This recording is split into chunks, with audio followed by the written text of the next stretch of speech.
Assalamualaikum warahmatullahi wabarakatuh. Selamat datang kembali di channel Kisah Seram.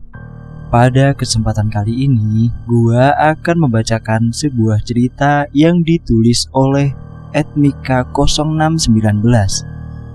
Jika kalian ingin membaca ceritanya langsung, kalian bisa kunjungi linknya, sudah gua taruh di deskripsi video. Dan sebelum kalian lanjut ke ceritanya, atur posisi kalian senyaman-nyamannya dan periksa sekeliling kalian.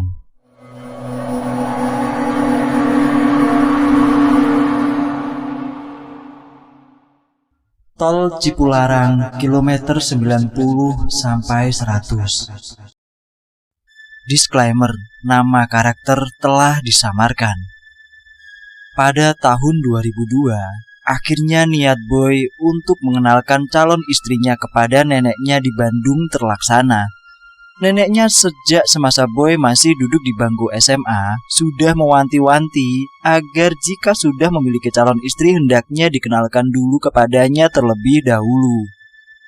Katanya ia ingin memberi restu dan doa. Saat itu Boy telah dewasa. Sudah 1,5 tahun lulus kuliah dan sudah bekerja sebagai karyawan di perusahaan swasta.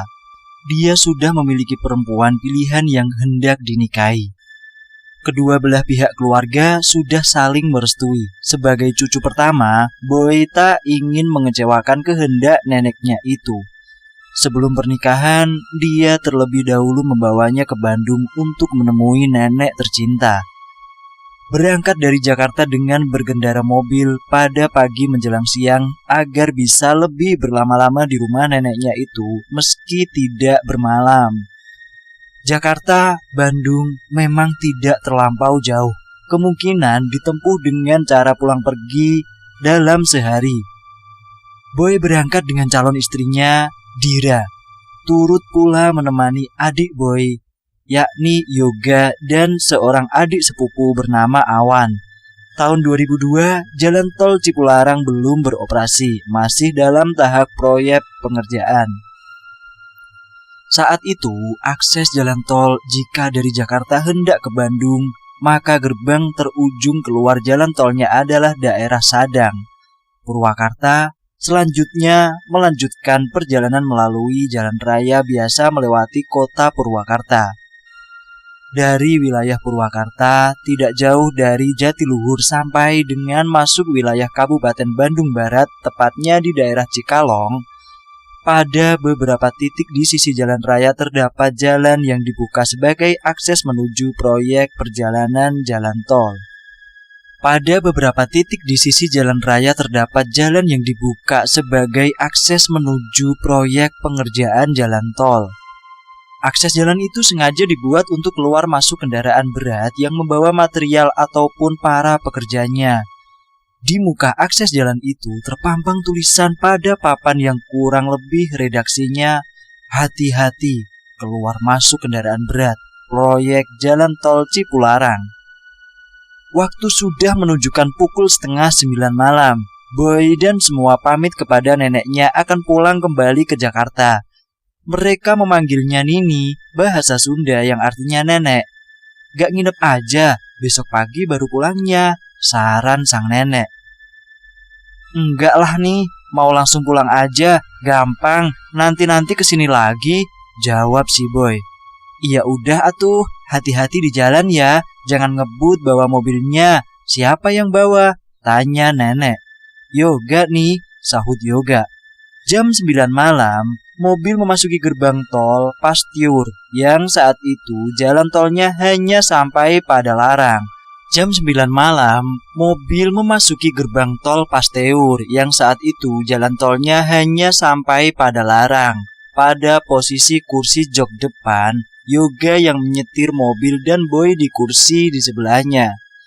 Di kursi jok belakang ada Dira dan Awan. Kala itu, pemisah di tengah jalan tol Pasteur, pembatas antara jalur yang ke arah Jakarta dengan ke arah kota Bandung adalah berupa rerumputan dan tanaman hias pada lahan berukuran lebar kira-kira 2 meter, dipagari pelat besi. Maka itulah sorot cahaya lampu mobil dari arah berlawanan cukup membuat silau dikarenakan jarak yang tidak terlampau lebar. Pada saat melaju, Yoga mengambil lajur kanan untuk menyalip sebuah bus malam. Tiba-tiba ada semprotan air yang semburatnya sampai menutupi kaca depan. Yoga pun menyalakan wiper kaca depan untuk menyekanya. Air dari mana ya? Perasaan gak hujan? Kata Boy heran kepada adiknya. Iya ya, di sini tadi hujan kali ya. Terus mobil yang di seberang nyepratin genangan air, respon Yoga. Mereka berdua dibuat terheran dengan cipratan air yang tiba-tiba itu. Tak lama kemudian, Yoga berseru ketika sekilas melihat indikator temperatur pada dashboard mobil menunjukkan panas yang berlebih. Wah, mesin overheat. Untung saja mereka sudah tidak jauh dari gerbang keluar tol. Mereka pun segera mencari stasiun pengisian bensin mobil atau pom bensin yang terdekat dari gerbang keluar tol. Sesampainya di pom bensin, mereka segera membuka kap mesin. Terlihat asap mulai sedikit mengepul dari bagian depan, yakni radiatornya. Kemudian mereka membuka katup penutupnya. Ternyata airnya nyaris kering. Ini dia cipratan air tadi pas di tol dari radiator, sergah Yoga menyimpulkan masalah mobilnya. Lalu Awan ditugasi membeli 2 botol air mineral ukuran 2 liter. Setelah didapatinya, air mineral itu pun dituangkan ke lubang radiator untuk mengisi kembali airnya yang terkuras. Air mineral yang dituangkan sudah meluberi batas isi radiator, tanda sudah terisi penuh. Mereka mendiamkan sejenak, barang kurang lebih 15 menit guna memastikan temperatur mesin kembali normal. Setelah itu, Yoga mencoba kembali menghidupkan mobil. Mesin menyala dengan baik dan indikator temperatur menunjukkan posisi normal kembali. Mereka pun akhirnya melanjutkan perjalanan. Saat itu, waktu menunjukkan sudah pukul 10 lewat. Setelah berkendara selama kurang lebih setengah jam, jarum indikator temperatur kembali naik yang menandakan mesin kembali panas. Ini sih nggak bisa lanjut jalan. Kalau dipaksa bisa-bisa mogok. Harus ke bengkel kita. Coba lihat-lihat, siapa tahu ada bengkel 24 jam di sekitar sini, kata Boy kepada adiknya. Yoga setuju dengan pendapat kakaknya. Dia pun berkendara secara perlahan sambil memperhatikan tanda-tanda adanya bengkel yang masih buka. Nah, tuh ada bengkel, seru Yoga ketika melihat di depan ada papan reklame sebelah kanan jalan. Mobil mereka akhirnya melipir ke bengkel yang dimaksud Yoga. Bengkel itu adalah sebuah bangunan berciri kolonial, sebuah rumah tua rupanya. Mereka melihat 2 orang sedang berbenah. Mang, bengkelnya masih buka? Tanya Yoga kepada seseorang yang dari pakaiannya adalah montirnya. Baru aja mau tutup. Kenapa mobilnya? Tanya sang montir itu. Ini mang kayaknya sih radiatornya, jawab si Yoga. Wah, ini juga bukan bengkel radiator. Bisa aja dikerjain ke bengkel khusus radiator teman saya, nggak jauh kok dari sini. Tapi itu juga nggak bisa sekarang, besok pagi palingan, terang si montir. Oh gitu ya mang, ada bengkel lain nggak yang deket-deket sini mang? Tambah Boy bertanya. Udah pada tutup semua, udah jam segini mah, jawab si montir. Kemudian montir itu menjelaskan bahwa kondisi mobil dengan gejala radiator bocor tidak dapat dipaksakan berjalan karena bisa memperparah kondisi kerusakan mesin. Bisa jebol kalau dipaksa jalan. Lalu montir itu menyarankan agar mereka bermalam saja di bengkel itu. Besok sekitar jam 7 pagi, montir itu berjanji sudah berada di bengkel untuk mengerjakan masalah radiatornya. Kemudian montir dan pembantunya itu menaiki motor. Loh, mamangnya nggak pada tidur di sini? Tanya si Yoga. Enggak, ini mah bengkel aja, rumah kita di sana. Terang si montir sambil menunjukkan jalan raya menuju arah Bandung. Entah di mana maksudnya. Silahkan parkir aja di sini, tidur di mobil aja, aman kok. Pungkas si montir sebelum berlalu dengan motor. Terpaksa tidur di mobil kita, Ra. Gak apa-apa ya, kata Boy kepada Dira kekasihnya. Boy merasa tak enak hati. Ya mau gimana lagi? Boy dan Dira tidur di mobil mereka, pada kursi jok depan yang disetting menjadi posisi rebahan. Boy di jok setir, Dira di jok kursi sebelahnya. Mobil mereka adalah jenis Jeep yang hanya ada jok depan dan di tengah. Sementara si Yoga dan Awan mengalah, mereka tidur di mobil lain yang terparkir di bengkel itu. Entah milik si montir atau mobil yang sedang bermasalah juga. Mobilnya adalah jenis pick up alias mobil losbak. Baknya berangka yang ditutupi kanvas. Ada 2 bangku memanjang pada sisi kanan dan kirinya, mirip kursi jok angkot. Meski bengkel itu letaknya persis di pinggir jalan, namun suasananya sangat sepi sekali. Mungkin saat itu bukan waktu liburan akhir pekan sehingga kendaraan yang lewat baik mobil maupun motor hanya 1-2 saja. Ditambah lagi sudah cukup larut malam. "Wan, ini malam apa ya?" tanya Yoga kepada Awan. "Malam Jumat." "Oh, malam Jumat ya." Mereka berdua mencoba memejamkan mata meski sulit. Selain tempat tidur yang darurat seadanya, mereka disibukkan dengan menumpuki nyamuk-nyamuk yang berdatangan meski tidak beberapa. Malam semakin larut, suasana semakin hening. Kendaraan juga seolah tidak ada yang lewat sama sekali.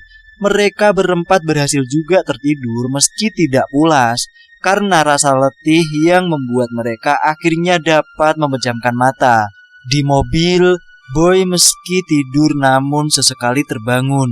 Dia melihat sekeliling, sepi sekali. Lalu dia menoleh kepada Dira di sebelahnya. Dia merasa kasihan kepada kekasihnya itu karena petualangan ini. Ini pasti pertama kalinya dia tidur di mobil, batinnya saat dia melihat Dira. Kemudian Boy membenarkan letak jaketnya yang dijadikan selimut di tubuh Dira. Dia pun segera bersiap tertidur lagi. Mobil mereka diparkir tepat di depan pohon mangga yang besar. Posisi rebah Boy terlentang, sehingga wajahnya menghadap ke pohon mangga di depannya. Dia melirik jam tangannya pukul 2 dini hari, lalu kembali bersiap memejamkan mata. Namun di saat matanya belum benar-benar terpejam, dia melihat sesuatu pada dahan besar pohon mangga itu. Boy awalnya tak percaya atas apa yang dilihat. Ada sosok seperti perempuan sedang duduk di dahan pohon itu. Sosok itu mengenakan gaun putih dengan renda pada ujung lengan dan di bawahannya. Namun demikian meskipun duduk di atas dahan, Boy tidak melihat kedua kaki sosok itu. Dan wajah sosok itu Boy tidak dapat melihat dengan jelas, hanya terlihat bagian dagunya dan sedikit bagian pipi. Sedangkan sebagian besar wajahnya menutupi rambutnya yang panjang berantakan awut-awutan.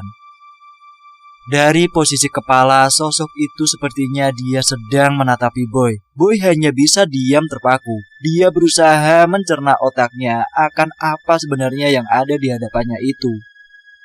Kuntilanak. Itulah akhirnya yang bisa Boy simpulkan. Ia ingat kepada film-film horor yang menceritakan jenis hantu yang saat itu dia lihat secara langsung. Saat akhirnya Boy dapat mencerna sosok apa yang dia lihat, tiba-tiba rasa takut mulai menderanya. Tubuhnya gemetaran, jantungnya berdebar. Niatnya ingin memanggil Dira yang tidur di sebelahnya, namun lidahnya seperti keluh.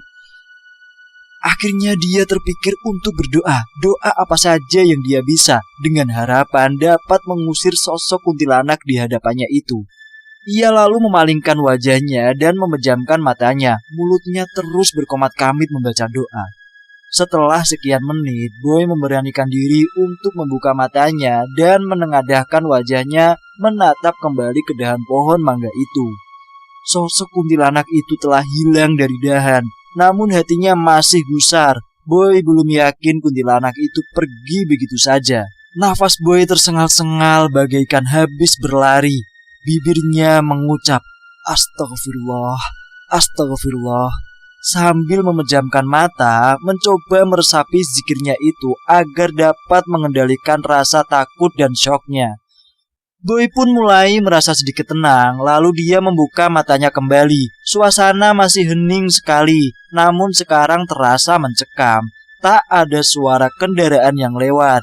Dia hanya mendengar suara derik jangkrik. Namun tak lama kemudian, Lama-lama dia mendengar suara tangisan perempuan yang pilu sekali terdengarnya. Setelah itu berganti tawa kecil yang bernada ganjil. Suara itu terdengar jauh tapi dekat sekali di telinga. Tubuhnya kembali gemetaran, rasa takut menyerang kembali. Namun demikian, Boy berusaha melawan rasa takutnya itu dengan berdoa sebisanya. Terus berdoa sambil diselingi dengan istighfar. Yoga dan Awan sudah cukup pulas tidur di tempat yang ala kadarnya itu. Awalnya memang direpotkan oleh nyamuk, namun lama-kelamaan kebal juga. Lagi pula hawanya cukup sejuk, tidak gerah, sehingga mereka merasa nyaman. Namun tidur Awan terusik oleh satu bunyi geraman. Awan menggeliat dari posisi tidur miringnya. Dia membuka matanya. Awalnya dilihatnya Yoga yang tertidur dengan posisi miring pula mempunggungi dirinya di bangku seberang. Kemudian dia melihat ke bawah, ke posisi kakinya yang berada di dekat pintu bak mobil. Awan terkejut dengan satu penampakan. Samar-samar karena minimnya pencahayaan, dia melihat anjing coklat besar menatap dengan mata garang berkelihatan. Entah itu anjing jenis apa, pastinya besar, dikarenakan anjing itu dapat berdiri bertumpu pada kedua kaki belakangnya, sedangkan dua kaki depannya seolah memegangi pinggiran pintu bak mobil. Awan terkejut dengan satu penampakan.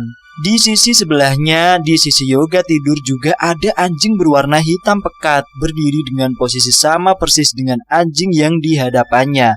Anjing yang satunya itu menatap Yoga. Kak Yoga, Kak Yoga, bangun Kak. Awan mencoba membangunkan Yoga dalam paniknya. Yang dibangunkan awalnya hanya merespon dengan dengusan. Kak Yoga, bangun. Kali ini Awan setengah berteriak. Apaan sih? Respon Yoga sambil merubah posisi tubuhnya jadi menghadap Awan. Itu lo lihat ke bawah, ada anjing gede banget, gumam Awan. Anjing? Kata Yoga sambil merubah posisi tidurnya menjadi duduk. Astagfirullah, respon Yoga saat melihat makhluk yang ada di hadapannya itu. Kini Yoga dan Awan masing-masing berhadapan dengan anjing.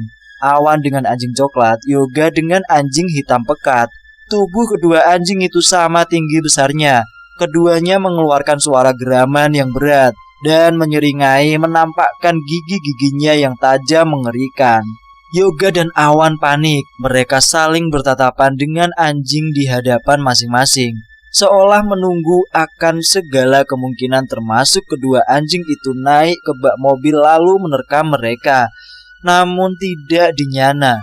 Kedua anjing itu menurunkan kaki di depannya dari pinggiran pintu bak mobil, kemudian berlalu hilang ke kegelapan. Yang mengherankannya, kedua anjing itu tindak tanduknya bebarengan, seolah ada yang memberi komando. Keesokan subuhnya sekitar pukul 4:30 mereka berempat bangun kemudian keluar dari mobil. Keempatnya berjalan ke sekitar dengan maksud mencari masjid atau musola terdekat untuk menunaikan sholat subuh. Sekalian hendak membasuh wajah dengan air, sekedar menyegarkan diri, dan juga buang air kecil di kamar mandinya. Tidak jauh dari bengkel itu mereka menemukan musola. Namun anehnya, tidak ada seorang pun yang sedang sholat di musola itu, atau setidaknya masih melaksanakan doa sehabis sholat. Benar-benar kosong. Padahal lampu di musola itu menyala dengan lampu bohlam kuningnya. Mereka merasakan aura yang tidak nyaman, namun tidak berani berkomentar dan semuanya hanya bicara seperlunya. Namun mereka tetap melaksanakan sholat subuh berjamaah di musola itu. Setelah selesai dan kemudian berjalan kembali ke bengkel, barulah Boy membuka suara pertama. Lo pada ngerasa nggak ada yang aneh pada malam ini? Ketiganya lalu serentak menjawab iya. Lalu ketika Boy menanyakan apakah semalam mengalami kejadian mistis, Yoga dan Awan kembali mengiyakannya, kecuali Dira. Singkat cerita, tahun 2009, tol Cipularang mulai beroperasi tahun 2005. Sejak saat itu, kebanyakan orang bepergian dari Jakarta ke Bandung dan sebaliknya lebih sering melalui jalan tol ketimbang jalur sebelumnya. Yoga sejak kemarin sore sudah berada di Bandung. Dia bermalam di rumah nenek. Hari ini dia bermaksud menjemput dan membawa neneknya ke Jakarta, karena ada acara keluarga besar digelar di Jakarta yang perlu dihadiri oleh nenek. Sebenarnya nenek di usia yang sudah sepuh merasa enggan bepergian dengan mobil. Katanya dia suka merasa mabuk kendaraan di jalan, sering merasa mual kemudian muntah. Maklumlah karena sudah sepuh. Yoga jamin Nini gak bakal enek. Kan mobilnya juga beda atuh. Ini kan zaman sekarang mah udah enakan, kata Yoga mencoba meyakinkan neneknya. Ah sama aja, emangnya nenek aja yang sudah payah Yok. Pokoknya kalau Nini enek, mual atau muntah, Nini bilang aja, nanti Yoga berhenti dulu istirahat. Balas Yoga mencoba lebih meyakinkan neneknya supaya tenang. Akhirnya jam 8 pagi mereka berangkat menuju Jakarta. Yoga merasa yakin neneknya akan baik-baik saja, dikarenakan dengan melalui jalan tol Cipularang, maka akan minim kelokan. Sampai di tol Pasteur, situasi masih aman. Sang nenek masih ceria, tidak ada keluhan. Tak lupa Yoga menyetel musik untuk menemani perjalanan, sehingga suasana lebih terasa ceria. Namun ketika mobil memasuki jalan tol Cipularang, suasana mulai terasa tidak nyaman. Mulai dari kilometer 97, nenek sering melihat ke bahu jalan. Kemudian dia dengan nada cemas, dia berkata ke Yoga, Gak, itu ada orang tidak ada kepalanya. Gak, itu ada pocong. Gak, banyak banget orang bajunya berdarah-darah berdiri di pinggir jalan. Yoga dibuat stres atas kelakuan neneknya itu. Hingga klimaksnya adalah saat nenek berseru, Gak, itu ada yang berdiri ngehalangin. Hei, jangan ikut ke mobil saya. Sana keluar, kata nenek gusar sambil menoleh ke kursi belakang. Ya Allah nih, Yoga jadi takut nih. Kita berhenti sebentar di rest area ya, kata Yoga kepada neneknya sambil membelokkan mobil perlahan ke arah kiri jalan ketika melihat papan petunjuk rest area. Yoga, hati-hati kamu nyetirnya. Jangan terlalu ke kiri, itu banyak batu nisan. Awas ngelindes kuburan loh, seru neneknya lagi. Sebelum jalan tol Cipularang beroperasi di tahun 2002, saat Boy, Dira, Yoga, dan Awan dari Bandung menuju Jakarta mengalami kejadian mistis adalah di daerah sekitar Cikalong. Masih wilayah Bandung Barat berbatasan dengan Purwakarta. Daerah itu jika ditilik dari segi radius saat jalan tol Cipularang sudah beroperasi, maka termasuk dalam wilayah area kilometer 90 sampai 100. Selesai. Terima kasih sudah mendengarkan cerita kali ini. Jangan lupa kalian yang baru bergabung di channel ini, subscribe channel ini dan nyalakan tombol notifikasinya, agar kalian tidak ketinggalan cerita-cerita terbaru dari channel ini. Kalian juga bisa memutar cerita yang lain di playlist kami. Kami sudah menyajikan beberapa cerita untuk disajikan kepada kalian para pendengar. Dan sampai jumpa di lain kesempatan. Assalamualaikum warahmatullahi wabarakatuh. Salam misteri.